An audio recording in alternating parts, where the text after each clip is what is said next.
210 kilometre south east of Sagar আইল্যান্ডে ছিল এবং 230 কিলোমিটার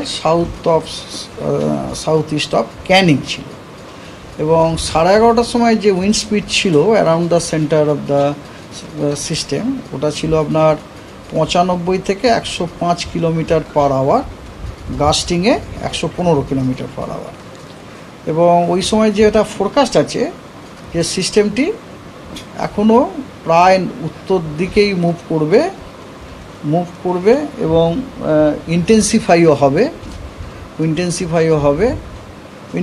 হবে বলতে আমি বলতে চাইছি যে উইন্ড স্পিড বাড়বে, সিভিয়ার সাইক্লোনিক স্টর্ম স্টেজেই থাকবে কিন্তু উইন্ড স্পিডটা বেড়ে আজকে রাত্রিবেলাতে বাংলাদেশ এবং অ্যাডজয়নিং পশ্চিমবঙ্গ কোস্টকে ক্রস করার সম্ভাবনা আছে বিটুইন আপনার সাগর আইল্যান্ড এবং বাংলাদেশের খেপুপাড়ার মধ্যে এবং নিয়ার আপনার ইয়ের কাছে মংলার close to south west of Mongla of Bangladesh. তো বেসড অন দিস সিস্টেম তো সাউথ বেঙ্গলের বিভিন্ন জেলাতে দুদিনের জন্য যে ওয়েদার ফোরকাস্ট, রেনফল ফোরকাস্ট এবং ওয়ার্নিং দেওয়া হয়েছে সেটা হচ্ছে এই রকম যে 26 এবং 27 এই দুদিনই কিন্তু আপনার সাউথ বেঙ্গলের সবকটি জেলাতেই মডারেট রেনফলের পূর্বাভাস দেওয়া হয়েছে। হ্যাঁ, এবং ওয়ার্নিংটা হচ্ছে এই রকম যে 26 তারিখ মানে আজকে heavy to very heavy rainfall কিছু at a few places north 24 Pargana এবং সাউথ 24 পরগনা এবং ইস্ট মেদিনীপুর, কলকাতা, হাওড়া, হুগলি এগুলিতে ফোরকাস্ট দেওয়া হয়েছে heavy to very heavy rainfall. Kolkata তার মধ্যে ইনক্লুডেড। ভেরি টু হেভি মানে আপনারা জানেন 7 থেকে 20 সেন্টিমিটার এবং এর মধ্যে এক্সট্রিমলি হেভি রেনফলেরও কিন্তু সতর্কবার্তা দেওয়া হয়েছে 1-2 জায়গাতে, দক্ষিণ 24 পরগনা এবং উত্তর 24 পরগনা কিছু জায়গাতে এবং এই জেলাগুলিতে সব আপনার রেড ওয়ার্নিং দেওয়া হয়েছে। আর heavy to very heavy rainfall at 1 or 2 প্লেসেসের ওয়ার্নিং দেওয়া হয়েছে, অরেঞ্জ ওয়ার্নিং দেওয়া হয়েছে ওয়েস্ট মিদনাপুর, নদিয়া এবং ইস্ট বর্ধমানে। আর 1-2 জায়গাতে হেভি রেনফলের ওয়ার্নিং দেওয়া হয়েছে দক্ষিণবঙ্গের বাকি জেলাগুলিতে। এগুলি হচ্ছে সব হলুদ সতর্কতা। এইগুলো আজকে। আগামীকাল হেভি টু ভেরি হেভি রেনফলের সতর্কবার্তা দেওয়া হয়েছে উইথ এক্সট্রিমলি হেভি রেনফল 1-2 জায়গায় নদিয়া এবং মুর্শিদাবাদে এবং heavy to very heavy rainfall at 1 or 2 places over Birbhum, east Bardhaman, Hooghly, north and south 24 Pargana, Kolkata এবং হাওড়াতে সতর্কবার্তা দেওয়া হয়েছে। আর হেভি রেনফল মানে 7 সেন্টিমিটার টু 11 সেন্টিমিটার রেনফল দক্ষিণবঙ্গের বাকি জেলাগুলিতে 1-2 জায়গাতে হওয়ার সতর্কবার্তা দেওয়া হয়েছে। উইন্ডেরও ওয়ার্নিং দেওয়া হয়েছে 26 তারিখে সারফেস উইন্ড রিচিং 100 থেকে 110 কিলোমিটার পার আওয়ার নর্থ এবং সাউথ 24 পরগনাতে সতর্কবার্তা দেওয়া হয়েছে। হাওড়া, হুগলি, কলকাতা, ইস্ট মেদিনীপুরে 70 থেকে 80 kilometre per hour gusting to 90 kilometre per আওয়ারের সতর্কবার্তা দেওয়া হয়েছে। নদিয়া এবং ইস্ট বর্ধমানে 60 থেকে 70 kilometre per hour gusting to 80 kilometre per hour সতর্কবার্তা দেওয়া হয়েছে এবং দক্ষিণবঙ্গের বাকি জেলাগুলিতে 40 থেকে 50 kilometre per hour gusting to 60 kilometre per আওয়ারে সতর্কবার্তা দেওয়া হয়েছে। এটা হলো আজকে। এবং আগামীকাল নদিয়া এবং মুর্শিদাবাদে সর্বোচ্চ গতিবেগ 60 থেকে 70 kilometre maximum wind, surface wind with gusting to 80 kilometre per আওয়ারের সতর্কবার্তা দেওয়া হয়েছে এবং দক্ষিণবঙ্গের যে north south 24 Pargana, Kolkata, Howrah, Hooghly, Birbhum, east Bardhaman এগুলিতে 50 থেকে 60 কিলোমিটার বেগে ঝোড়ো হাওয়া প্লাস 70 কিলোমিটার পার আওয়ার আপনার গাস্টিংয়ে সতর্কবার্তা দেওয়া হয়েছে। তার মানে বোঝা যাচ্ছে এই যে ইভেন আমাদের কলকাতা আপনি যদি কনসিডার করেন, কলকাতাতে আজ এবং কাল দুদিনই কিন্তু বেশ স্ট্রং উইন্ডই থাকছে। হ্যাঁ, আজকে আপনার 70 থেকে 80 kilometre per hour gusting to 90, কালকে সেটা 50 থেকে 60 কিলোমিটার গাস্টিং টু 70। বাট 50 থেকে 60টাও কিন্তু খুব একটা কম উইন্ড নয়।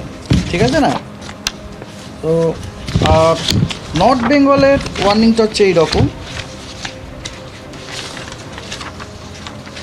নর্থ বেঙ্গলের light to moderate rainfall at most of the place 27-28-29 দেওয়া হয়েছে। 27 তারিখে অরেঞ্জ ওয়ার্নিং দেওয়া হয়েছে কয়েকটি জেলায় হেভি টু ভেরি হেভি রেনফলের জন্য। সেগুলো হচ্ছে মালদা এবং south Dinajpur at 1 or 2 places. এবং ইয়েলো ওয়ার্নিং দেওয়া হয়েছে হেভি রেনফলের জন্য কোচবিহার, নর্থ দিনাজপুর এবং জলপাইগুড়ির জন্য। 28 তারিখে হেভি টু ভেরি হেভি রেনফলের রেড ওয়ার্নিং দেওয়া হয়েছে কোচবিহার, জলপাইগুড়ি এবং আলিপুরদুয়ারে। ওখানে ফিউ প্লেসেস সে আপনার হেভি টু ভেরি হেভি রেনফলের সম্ভাবনা আছে। এবং আপনার দার্জিলিং, কালিম্পং এবং নর্থ এবং সাউথ দিনাজপুরে 1-2 জায়গাতে হেভি টু ভেরি হেভি রেনফলের সম্ভাবনা আছে। আর 29 তারিখে হেভি রেনের সতর্কবার্তা দেওয়া হয়েছে কোচবিহার, আলিপুর দুয়ার এবং জলপাইগুড়িতে। তো এইগুলো মোটামুটি ফোরকাস্টিং আরিয়ে। আর এছাড়া তো জেনারেল যে সমস্ত এবং কথা হচ্ছে অলরেডি আপনার তো বলাই হয়েছে, কি বলে স্টর্ম সার্জের ওয়ার্নিং তো অলরেডি বলা হয়েছে।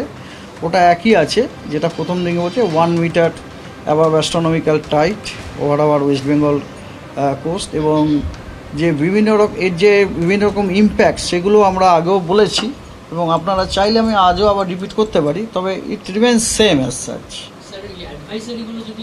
হ্যাঁ নিশ্চয়ই, কোনো অসুবিধা নেই। যেমন ধরুন আপনাকে বলছি, প্রথম কথা ইম্প্যাক্ট না, আমাকে একটু দেখতে হবে। ডাজন্ট ম্যাটার, আমি ক্যামেরার দিকে লোকে দেখুক যে আমি দেখে বলছি। ইট ডাজন্ট ম্যাটার, আমার পক্ষে মুখস্থ বলা সম্ভব নয় না। Document has to be read from some source. তো impact and suggested action in different districts আমি আপনাদের বলছি যেগুলো আপনারা বলছেন। Damage expected over south and north 24 দাঁড়ান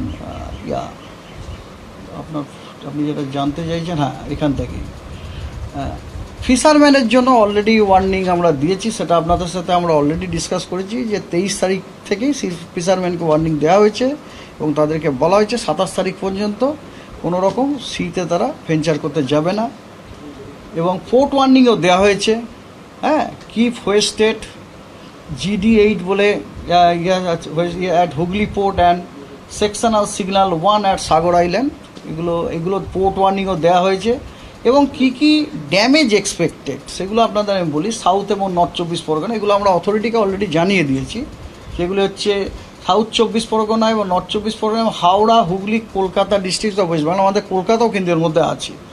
major damage to thatched houses and huts, possibilities of damage to vulnerable condition যেগুলো আছে, ভালনারেবল স্ট্রাকচার।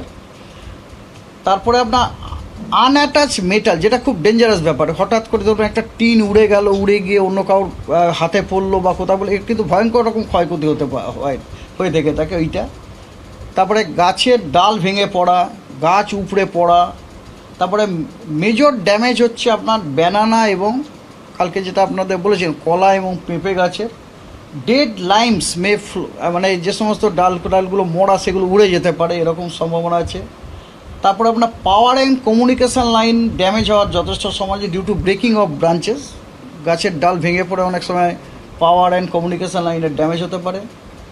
তারপরে আপনার যে সমস্ত কাঁচা রোড যেগুলো আছে বা minor damage to pucca road due to heavy rain, ওগুলো হতে পারে।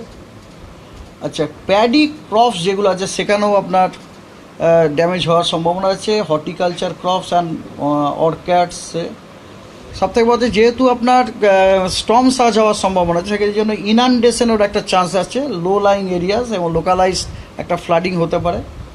তারপরে যেহেতু হেভি রেন হলে সাধারণত অকেশনালি রিডাকশন ইন ভিজিবিলিটি হয় আর কি, এবং তার জন্য ট্রাফিক ডিসরাপশনও হয়।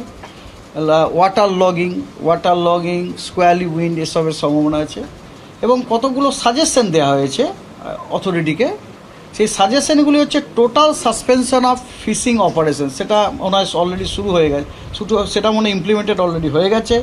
তারপরে সারফেস ট্রান্সপোর্ট এবং shipping operation need to be regulated actually. Judiciously এটাকে করতে হবে, ওরা authority they are taking care of that. আমরা খবরও নিয়েছি, আমরা রেগুলারলি ধরুন প্রিন্সিপাল সেক্রেটারি পশ্চিমবঙ্গ সরকারের যে ডিজাস্টার ম্যানেজমেন্ট অথরিটি তার সাথে আমার রেগুলার যোগাযোগ আছে। কালকেও আমি খবর নিয়েছিলাম, ওনারা ইভাকুয়েশনের সব ব্যবস্থা করছেন। Onshore and offshore operation need to be regulated as per the guidelines, ওর জন্য স্ট্যান্ডার্ড গাইডলাইন্স আছে। Coastal hutment dwellers to be in safer places, যারা ওখানে থাকে তাদেরকে নিরাপদ জায়গাতে নিয়ে যেতে হবে। আর এবং যারা এতে অনেকে এত সব বলার পর অনেকে যদি যখন অ্যাফেক্টেড হয়ে যাবে তাদেরকে যেন ভেতরে রাখা হয় আর কি, ইনডোরে রাখা হয়। আর চেষ্টা করতে হবে যে ওয়াটার লগিং প্রবলেম যেখানে আছে সেখানে না যাওয়া। আর আবার এবং চেষ্টা করতে হবে avoid staying in vulnerable structure. আর এইগুলি বলা হয়েছে এবং কতগুলি impact and suggested action in other districts of south বেঙ্গলও দেওয়া হয়েছে। সেটা হচ্ছে temporary water logging in low lying areas and traffic disruption, some damages of standing and horticulture crops, আমি যেটা বললাম আর কি, এইগুলোই আপনার দেওয়া হয়েছে।